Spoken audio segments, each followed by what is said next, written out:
ಒಂದು 100 ಜನ ಮಕ್ಕಳನ್ನ ಕೊಂದೆ. ನೀನು ನಂದಿನಿ ಹಸುವನ್ನ ಕಿತ್ಕೊಳ್ಳಬೇಕಂತ ಎಷ್ಟೋ ಪ್ರಯತ್ನ ಪಟ್ಟೆ. ಇಷ್ಟೆಲ್ಲ ನಿನಗೆ ಅನ್ಯಾಯ ಆದ್ರೂ ಕೂಡ, ನಿನಗೆ ಅವಮಾನ ಆದ್ರೂ ಕೂಡ ನಿನಗೆ ಕೇಳ್ತಾ ಇರುವಲ್ಲ, ನಿನಗೇನು ಮಾಡ್ಲಿ ಅಂತ ಹೇಳಿದ್ರು ವಶಿಷ್ಠ ಹೇಳಿದ್ರು. ನೋಡು, ನನ್ನ ಜಗಲಿ ಮೇಲೆ ಕುತ್ಕೋ, ನೀನು ನಾನು ಕರ್ಕೊಂಬರ್ತೇನಲ್ಲ ಅಂತ ಹೇಳಿಬಿಟ್ಟು ವಶಿಷ್ಠರು ಸೂರ್ಯದೇವರ ಹತ್ರ ಬಂದ್ರು. ಅಯ್ಯ ಸೂರ್ಯದೇವ, ಏನು ಹತ್ರ ಗೊತ್ತ ವಶಿಷ್ಠರವಾಗೆ, ಯಾವ ವಿಶ್ವಕರ್ಮ ಸೂರ್ಯನ ತೇಜಸ್ಸನ್ನು ಎಣಿಸಲಿಕ್ಕೆ ಯಾವ ಮಂತ್ರಗಳನ್ನು ಹೇಳಿದ್ನು? ಸೂರ್ಯದೇವನ ತೇಜಸ್ಸನ್ನು ಎಣಿಸಲಿಕ್ಕೆ ಯಾವ ಮಂತ್ರವನ್ನು ವಿಶ್ವಕರ್ಮ ಹೇಳಿದ್ನೋ, ಕೋಟಿ ಮಂತ್ರವನ್ನ ವಶಿಷ್ಠ ಸೂರ್ಯ ಹೇಳ್ತಾನೆ. ಆಯ್ತು ವಶಿಷ್ಠರೇ, ಆದ್ರೆ ಲೋಕವನ್ನು ನಾನು ಬೆಳಗವನು, ಅದಕ್ಕೋಸ್ಕರ ನೀವೆಲ್ಲ ತಂದಿಲ್ಲಿಕ್ಕಿರಿ ಅಂತ ಹೇಳ್ತಾರೆ. ಅವಾಗ ಕೊಡಲಿರ್ತಕ್ಕಂಥ ತಮ್ಮರ್ತಕ್ಕಂಥ ಕಂಠಾರವನ್ನು ತಗೊಂಡು ಆ ಕಂಠಾರವನ್ನ ನಾನು ನಿಜವಾಗಿಯೂ ಜಗಜ್ಜನಿ ಯಜ್ಞ ಕುಂಡಲದಲ್ಲಿ ಚಂಡಿಯಾಗದಲ್ಲಿ ಈ ಸತ್ಸಂಗದ ಅರ್ಥಗಳಿಗೆ ಫಲದಲ್ಲಿ ಇದ್ದ ಸತ್ಯವಾದ್ರೆ ಈ ಒಂದು ಕಂಠಹಾರ ಸೂರ್ಯದೇವನ ಕೆಲಸ ಮಾಡಿ ಅಂತ ಕಂಠಹಾರವನ್ನಲ್ಲಿಟ್ಟ. ಸೂರ್ಯದೇವ ಬಂದ, ಶತಕೋಟಿ ಸೂರ್ಯಪ್ರಭೆಯನ್ನ ಆ ಕಂಠಹಾರ ಬೆಳಗ್ತಾ ಇತ್ತು. ಆಮೇಲೆ ಸೂರ್ಯ ಬಂದ. ಆಮೇಲೆ ಅಪ್ಪ ನೀವು ಇಲ್ಲೇ ಇರ್ರಿ, ನಾನು ಅಗಸ್ತ್ಯ ಹೋಗ್ತೀನಿ ಅಂದ್ರು. ಅಗಸ್ತ್ಯರ ಬಂದ್ರು, ಅಗಸ್ತ್ಯರನ್ನು ಹೊಗಳಿದ್ರು. ಯಾವ ಅಗಸ್ತ್ಯರಿಗೆ ಯಾವ ಮಹಿಮಾಲ್ ಪುರುಷರಾಗಿರ್ತಕ್ಕಂಥ ಮಹಾತ್ಮ ರಕ್ಷಣೆ ಅಂತ ಅದನ್ನು ಹೊಗಳಿದ್ರು, ಕೊಂಡಾಡಿದ್ರು. ಯಾವ ಅಗಸ್ತ್ಯರು ಏನನ್ನ ಮಾಡಿದ್ರು, ಸಪ್ತಶೈಲಿ ಏನು ಕೊಡದುಕೊಂಡಾದ್ರು ಅಗಸ್ತ್ಯರ ಬಗ್ಗೆ ಎಲ್ಲ ಕೊಂಡಾಡಿ ಹೇಳ್ತಾ ಇದ್ದ. ಅವಸ್ಥೆ ಹೇಳಿದ್ರು, ಅಯ್ಯ ಬರ್ತೀನಿ, ನಿಮ್ಮಲ್ಲಿ ಏನಾದ್ರು ದೋಷ ನೀಡ್ರಿ ಅಂತಿದ್ರು. ಅವಾಗೆ ತಮ್ಮ ಕೈಯಿರ್ತಕ್ಕಂಥ ಕಮಂಡಲವನ್ನ ವಿಂಧ್ಯ ಪರ್ವತ ಮೇಲೆ ಇಟ್ಟರು. ವಿಂಧ್ಯ ಪರ್ವತ ಬೆಳಿಲಿಲ್ಲ. ಅಗಸ್ತ್ಯರು ಬಂದ್ರು, ಹೇಳಿದ್ರು ಮತ್ತೆ ವಶಿಷ್ಠರು ಅಗಸ್ತ್ಯರಿಗೆ, ನೀವು ಇಲ್ಲೇ ಇರಿ, ನಿನ್ನೊಬ್ಬರು ಕರ್ಕೊಂಡ್ ಬರ್ತೀನಿ ಅಂದ್ರು. ಅಲ್ಲಿ ಅವ್ರು ನಿಲ್ಲಿಸ್ಬಿಟ್ಟು ಮತ್ತೆ ಆದಿಶೇಷ ಕಡೆ ಬಂದ್ರು. ಅಯ್ಯ ಆದಿಶೇಷನಿಗೆ ನಪುಸ್ತಕನಾಗಿ ತ್ರಿಕರಣ ಪೂರ್ಣ ಸುದ್ದಿಯ ನಮಸ್ಕರಿಸಿ ಹೇಳ್ತಾರೆ ಆದಿಶೇಷನಿಗೆ, ವಾಸುಕಿ ಸಾಮಾನ್ಯರಲ್ಲ ನೀನು, ವಾಸುಕಿ ಪರಮಾತ್ಮ. ತಕ್ಷಕನಿಂದ ಮಹಾನ್ ಶಕ್ತಿಯನ್ನು ತಕ್ಷಕನನ್ನ ಹೊಡಿಸಿ ವಾಸುಕಿ ಅಂತಕ್ಕಂಥ ಜಗತ್ತನ್ನ ಬೆಳಗಲಿಕ್ಕೆ, ಜಗತ್ತಿನ ಕಲ್ಯಾಣಕ್ಕೋಸ್ಕರ ಹುಟ್ಟಿರ್ತಕ್ಕಂಥ ವಾಸುಕಿ ನೀನು ಸಾಮಾನ್ಯನಲ್ಲ. ವಾಸುಕಿ ಅಂದ್ರೆ ಜಗತ್ತಿನ ರಕ್ಷಣೆ ಮಾಡಲಿಕ್ಕೆ ಬಂದಿರ್ತಕ್ಕಂಥ ಆದಿಶೇಷ ವಾಸುಕಿ ಅಂತ ಕರೀತಾರೆ. ನೀನು ತಕ್ಷಕನಾಗಲ್ಲ. ತಕ್ಷಕ ಉದ್ದಾಲಕನನ್ನ ಮೋಸಗೊಳಿಸಲಿಕ್ಕೋಸ್ಕರ ಉದ್ದಾಲಕನ ಬೆಂಡೋನೆ ಕೆತ್ತಿರ್ತಕ್ಕಂಥವ್ರು ಅವನು ತಕ್ಷಕ ನೀನಂತವ್ರಲ್ಲ. ಮಹಾಶಕ್ತಿ ಇರ್ತಕ್ಕಂಥ ಮಹಾನ್ ಇರ್ತಕ್ಕಂಥ ಅಂತೇಳಿ ಆದಿಶೇಷ ಹೊಗಳುತ್ತಾನೆ. ಅವಾಗ ಹೇಳ್ತಾ ಆದಿಶೇಷ, ಬರ್ತೀನಪ್ಪ ನಾನು ಬರ್ತೀನಿ, ನೀನ್ ತೀರಾ ತಂದಿಕ್ಕು ಅಂತ ಹೇಳ್ತಾರೆ. ಅವಾಗ ವಶಿಷ್ಠರು ತಮ್ಮ ಕೈಲಿರ್ತಕ್ಕಂಥ ದಂಡವನ್ನು ತಗೊಂಡು ಹೇಳ್ತಾರೆ ವಶಿಷ್ಠರು, ಚಂಡಿಯಾಗದಲ್ಲಿ ಜಗಜ್ಜನಿ ಆಗಿರ್ತಕ್ಕಂಥ ರಾಜರಾಜೇಶ್ವರಿ ಚಂಡಿಯಾಗದಲ್ಲಿ ನಾನು ಕರೆಂತಾಯಿಕ ಚಂಡಿಯಾಗದಲ್ಲಿ ನಾನು ಭಾಗಿಯಾಗಿ ಸತ್ಸಂಗದ ಅರ್ಥಗಳಿಗೆ ಅರ್ಥಗಳಿಗೆ ಫಲನಲ್ಲಿ ಇದ್ದ ಸತ್ಯವಾದ್ರೆ ಈ ಒಂದು ದಂಡ ಆ ಆದಿಶೇಷನ ಕೆಲಸ ಮಾಡಿ ಅಂತ ಅಲ್ಲಿ ಇಟ್ಟರು. ಭೂಮಿಯನ್ನು ಹೊತ್ತುಕೊಂತು ಆ ದಂಡ. ಆಮೇಲೆ ಆದಿಶೇಷ ಬಂದ್ರು. 3 ಜನ ಸೂರ್ಯ, ಅಗಸ್ತ್ಯರು, ಆದಿಶೇಷ ಬರ್ತಾ ಇದ್ದಾರೆ. ನೋಡ್ತಾನೆ ವಿಶ್ವಾಮಿತ್ರ. ನೋಡ್ದ, ಓಡೋಡಿ ವಶಿಷ್ಠರು ನಮಸ್ಕಾರ ಮಾಡ್ತಾರ. ಅಪ್ಪ, ಯಾವ ಚಂಡಿಯಾಗದ ಧರ್ಮನಿಷ್ಠಿ ಚಂಡಿಯಾಗದ ಆ 48 ದಿವಸಗಳಾಗ್ತಕ್ಕಂಥ ಸತ್ಸಂಗದ ಅರ್ಧ ಗಳಿಗೆಯ ಪುಣ್ಯದ ಫಲ. ಚಂಡಿಯಾಗದ ಜಗನ್ಮಾತೆ ಜಗಜ್ಜನಿ ರಾಜರಾಜೇಶ್ವರಿಯ ಜಗದೇಕನಾಥಳ ಚಂಡಿಯಾಗದ 48 ದಿವಸಗಳ ಸತ್ಸಂಗದ ಅರ್ಧ ಗಳಿಗೆಯ ಪುಣ್ಯದ ಸತ್ಯ ಇಷ್ಟೊಂದಿದೆಯಾ? ಲೋಕ ಬೆಳಗ್ಗೆ ಸೂರ್ಯ ಕರ್ಕೊಂಡ್ ಬರ್ತಾರೆ, ಅಗಸ್ತ್ಯ ಕರ್ಕೊಂಡ್ ಬರ್ತಾರೆ, ಹಾಗೂ ಆದಿಶೇಷ ಕರ್ಕೊಂಬರಕ್ಕೆ ಶಕ್ತಿ ಇರ್ತಕ್ಕಂಥದ್ದಾದ್ರೆ ನಾನು ಕೊಟ್ಟಿದ್ದೇನು ಅಲ್ಲ. ಚಂಡಿಯಾಗಿರ್ತಕ್ಕಂಥ ಅರ್ಥಗಳಿಗೆ ಸತ್ಯ, ಕೇವಲ ಅರ್ಥಗಳಿಗೆ ಸತ್ಯ, ಅಷ್ಟು ಫಲ ಇಷ್ಟಿನ ಮೇಲೆ ನೀನು ಮಾಡಿರ್ತಕ್ಕಂಥ ಪುಣ್ಯ ಎಷ್ಟು ವಶಿಷ್ಠರೆ. ನಾ ಯಾವ ಕೊಟ್ಟ 1000 ಗೋಗಳು ಯಾವುದು ಅಲ್ಲ ಮುಖ್ಯ ಅಲ್ಲ ಅಂತೇಳಿ ನಾನು ತಪ್ಪಾಯ್ತು ಅಂತ ಹೇಳಿ ವಶಿಷ್ಠರ ಕಾಲಿಗೆ ವಶಿಷ್ಠ ಕಾಲಿಗೆ ವಿಶ್ವಾಮಿತ್ರ ಬೇಡ್ಕೊಳ್ತಾರೆ. ಆ ವಶಿಷ್ಠ ಹೇಳ್ತಾರೆ, ಇಲ್ಲ ನೀವು ಹಾಗೆ ಬೇಡಿ ವಿಶ್ವಾಮಿತ್ರರೇ, ನೀವು ಮಹಾತ್ಮರಿದ್ದೀರಾ. ಈಗ ಅರ್ಧಾಂಗ ಸತ್ಸಂಗಕ್ಕೇನಿದೆಯಲ್ಲ, ಚಂಡಿಯಾಗದ ಮಹಾ ಸತ್ಸಂಗಕ್ಕೇನಿದೆಯಲ್ಲ, ಆ ಸತ್ಸಂಗ ಇರ್ತಕ್ಕಂಥ ಅರ್ಥಗಳಿಗೆ ಸತ್ಯದ ಫಲ ಇದೆಯಲ್ಲ, ಅದನ್ನು ಕೊಡ್ಲಿಕ್ಕೆ ನಿಮಗೆ ಸೂರ್ಯದೇವನೇ ಬಂದಿದ್ದಾನೆ, ಅಗಸ್ತ್ಯ ಬಂದಿದ್ದಾರೆ, ಆದಿಶೇಷನೇ ಬಂದಿದ್ದಾರೆ, ಜಗಜ್ಜನಿ ಮಾರಗೊಂಡನಹಳ್ಳಿಯ ಕರೆಂತಾಯಿನೇ ಬಂದಿದ್ದಾರೆ ಅನ್ನೋದಕ್ಕೆ ಸಾಕ್ಷಿ ಭೂತರು ನೀವೆಲ್ಲರೂ ಅಂತ ಹೇಳಿ ವಶಿಷ್ಠರು ವಿಶ್ವಾಮಿತ್ರನಿಗೆ ಹೇಳ್ತಾಳೆ.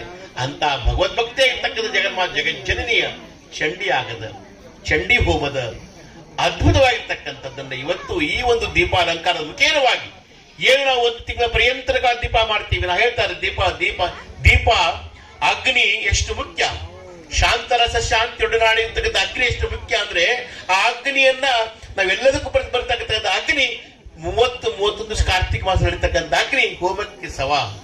ಆ ದೀಪದ ಜ್ವಾಲೆ ಲಕ್ಷ ದೀಪದ ಜ್ವಾಲೆ ಯಾಗಕ್ಕೆ ಸಮ. ಆ ಚಂಡಿಯಾಗ ಹೋಮ ಹೌನಾದಿಗಳಿರ್ತಕ್ಕಂಥ ಎಂದಿಗೂ ಆ ಜಗನ್ಮಾತ ಸಂತೃಪ್ತಿಗೆ ಸಮ ಅಂತಕ್ಕಂಥ ಮಾತನ್ನು ಹೇಳ್ತಾರೆ. ಅದಕ್ಕೆ ಹೇಳ್ತಾರೆ ಕೋಟಿ ಮಂಡಲಗಳು, ಕೋಟಿ ಯುಗಗಳು, ಕೋಟಿ ಕಲ್ಪಗಳು ಕೂಡ ಜಗನ್ಮಾತೆ ಪಾದಕಂತ ಕಮ್ಮಿ ಸಮರ್ಪಣೆ ಆಗಬೇಕಾದ್ರೆ ಇಂಥ ಕಾರ್ತಿಕ ಮಾಸ ದೀಪೋತ್ಸವ ನಡೀಲೇಬೇಕು ಅಂತಕ್ಕಂಥ ಮಾತನ್ನ ಮಾರ್ಗುಂಡಳಿ ಜನರು ಭಕ್ತರು ನಂಬ್ಕೊಂಡಿದ್ದಕ್ಕೋಸ್ಕರ ಕರೆಂ ತಾಯಿಯ ಪೂಜೆ ಅನುಷ್ಠಾನ.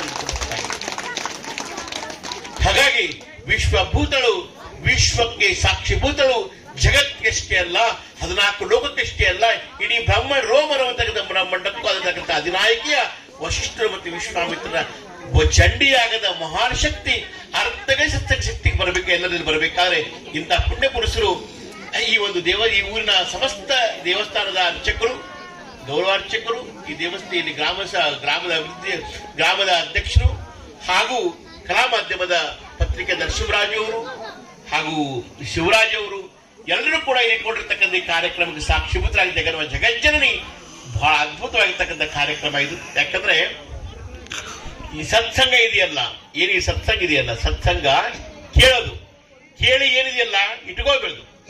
ಅದಕ್ಕೆ ಹೇಳ್ತಾರೆ ಕೇಳಿ ಸತ್ಸಂಗ ಕೇಳಿ ಶ್ರವಣ ಅಂತ, ಶ್ರವಣ ಕಿವಿಗೆ, ಶ್ರವಣ ಪುಣ್ಯ ಮಾಡುವಂತ ಹೇಳ್ತಾರೆ. ಕಿವಿ ಪುಣ್ಯ ಮಾಡ್ಲಿಕ್ಕೆ ಯಾರಾದ್ರೂ ಭಕ್ತ ಮಹಾತ್ಮರು ಹೇಳ್ತಕ್ಕಂಥದ್ದನ್ನ ಯಾವ್ಯಾವ್ದು ಮಹಾತ್ಮ ಹೇಳ್ತಾರೆ ಕೇಳಬೇಕು, ಅದೇ ಪುಣ್ಯ ಅಂತ.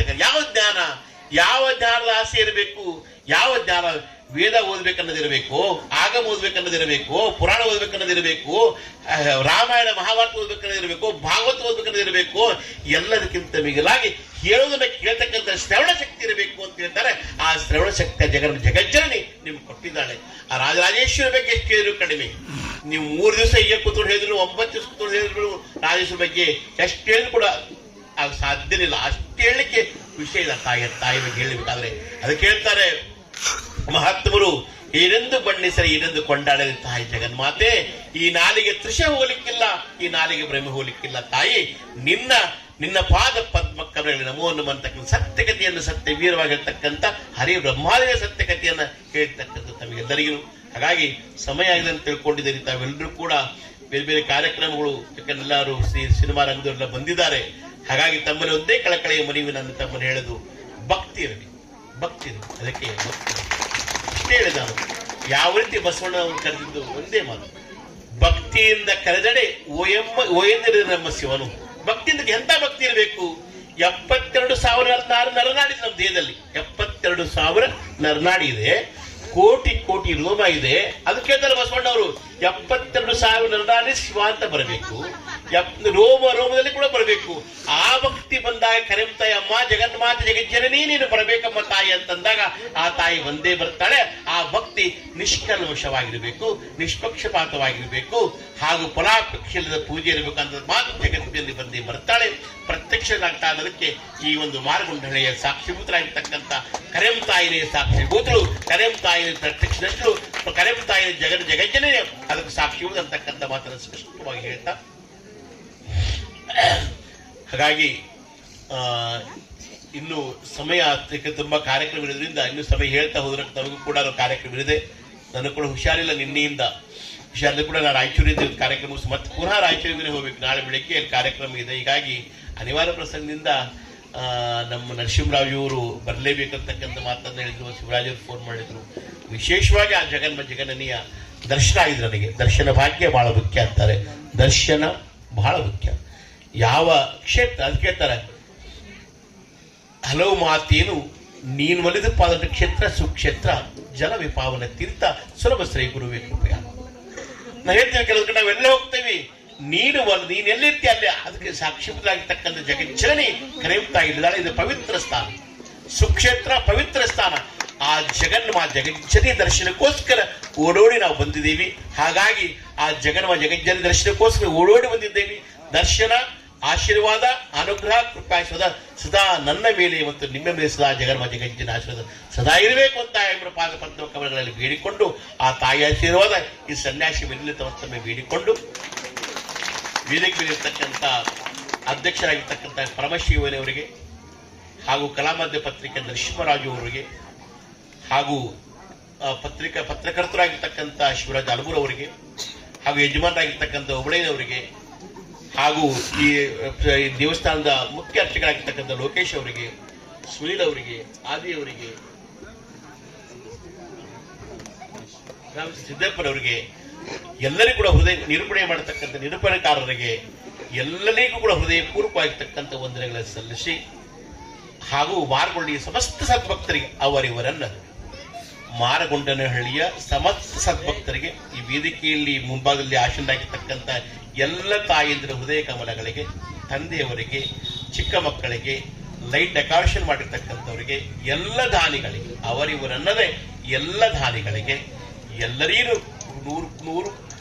ನೂರಕ್ಕೆ ನೂರು ಅತ್ಯದ್ಭುತ ಹೃದಯ ಕಮಲದೊಂದಿಗೆ ಶುಭಾಶಯಗಳನ್ನು ಕೋರಿ ಆ ಜಗನ್ ದಾನ ಹೇಗಿರ್ಬೇಕಂದ್ರೆ ಅದ್ಭುತವಾಗಿ ದಾನ ಇರ್ಬೇಕಂತೆ.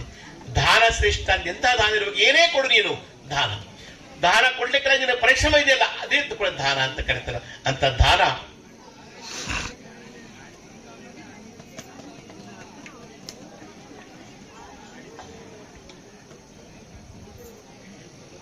ನೀನು ಕೊಟ್ಟರು ದಾನ, ಆ ದಾನ ಬಹಳ ಶ್ರೇಷ್ಠ ಅಂತೆ. ಅದು ಕೇಳ್ತಾರೆ, ಹಿಂದಕ್ಕೆ ₹1 ದುಡ್ಡು 4 ದಾನಕ್ಕೆ ಕೊಡ್ಬೇಕು. ರಾಜಕಾಲಕ್ಕೆ, ವೇದಗಳ ಕಾಲಕ್ಕೆ, ಕೃತಯುಗಕ್ಕೆ, ತೀರ್ಥಯುಗಕ್ಕೆ ಹೇಗಿತ್ತು ಅಂದ್ರೆ ₹1 4 ಭಾಗ ದಾನಕ್ಕಿಂತ ಮಿತಿ ಅಂತ ಅದಕ್ಕೆ ದಾನ ಮಾಡಿ ಏನು ದಾನ ಮಾಡ್ಬೇಕು ಅಂತ ದಾನ ಸರ್ವಶ್ರೇಷ್ಠ ಅಂತ ಕರೀತಾರೆ. ನೀವೆಲ್ಲರೂ ಕೂಡ ದಾನವನ್ನು ಮಾಡಿ ಇವತ್ತಿದ್ದು ಅದ್ಭುತವಾಗಿರ್ತಕ್ಕಂಥ ಕಾರ್ಯಕ್ರಮ ಮಾಡಿದಿರ. ಎಲ್ಲ ದಾನಿಗಳಿಗೂ ಕೂಡ ವಿಶೇಷವಾಗಿರ್ತಕ್ಕಂಥ ಆ ಜಗನ್ಮಾತೆ ಆಶೀರ್ವಾದ ಇರಲಿ ಅಂತಕ್ಕಂಥ ಮಾತು ಹೇಳಿ ಮತ್ತೊಮ್ಮೆ ಈ ಊರಿನ ಸಮಸ್ತ ಸದ್ಭಕ್ತರಿಗೂ ಇಲ್ಲಿ ಸೇರಿರ್ತಕ್ಕಂಥ ಎಲ್ಲರಿಗೂ ಕೂಡ ಹೃದಯಪೂರ್ವಕ ವಂದನೆ ಸಲ್ಲಿಸಿ ಆ ಜಗನ್ಮಾತೆ ಜಗಜ್ಜನಿ ರಾಜೇಶ್ವರಿ ಎಲ್ಲರಿಗೂ ಒಳ್ಳೆ ಆರೋಗ್ಯವನ್ನು ಕೊಟ್ಟು, ಒಳ್ಳೆ ಆಯುಷ್ಯವನ್ನು ಕೊಟ್ಟು, ಒಳ್ಳೆಯ ಮಳೆ ಮತ್ತು ಬೆಳೆಯನ್ನು ಕೊಟ್ಟು, ದನ ಕನಕಾದಿಗಳನ್ನು ಅಷ್ಟ ಐಶ್ವರ್ಯ ಕೊಟ್ಟು, ಶ್ರೀಮಂತಿಕೆ ಧೀಮಂತಿಕೆ ಕೊಟ್ಟು, ನನ್ನಂತ ಸನ್ಯಾಸಿಯನ್ನು ಕಾಪಾಡಿದ ಶಕ್ತಿಯನ್ನ ಆ ಕರೆಂತಾಯಿ ನಿಮಗೆಲ್ಲರಿಗೂ ಕೊಡ್ಲಿ ಅಂತೇಳಿ ನಿಮ್ಮೆಲ್ಲರ ಪರವಾಗಿ ಜಗನ್ಮಾತೆ ಕರೆಂತಾಯಿ ಪಾದಕ್ಕೆ ಬಿದ್ದು ಬೇಡಿಕೊಂಡು ನನ್ನ ವಾಕ್ಪುಷ್ಪವನ್ನು ಶಂಕರಿ ಪಾದಕ್ಕೆ ರಾಜರಾಜಪುರಕ್ಕೆ ಬಿದ್ದು ಬೇಡಿಕೊಂಡು ಓಂ ಸಹನಾವನತು ಸಹವೀರಂ ಪರಮಾವತಿ ಶಿವನಾವಧೀತಮಸ್ತು ಮಾ ವಿದ್ವಿಷಾವಾಯಿ. ಓಂ ಶಾಂತಿ, ಓಂ ಶಾಂತಿ, ಓಂ ಶಾಂತಿ. ಹರಿ ಓಂ ತತ್ಸತ್.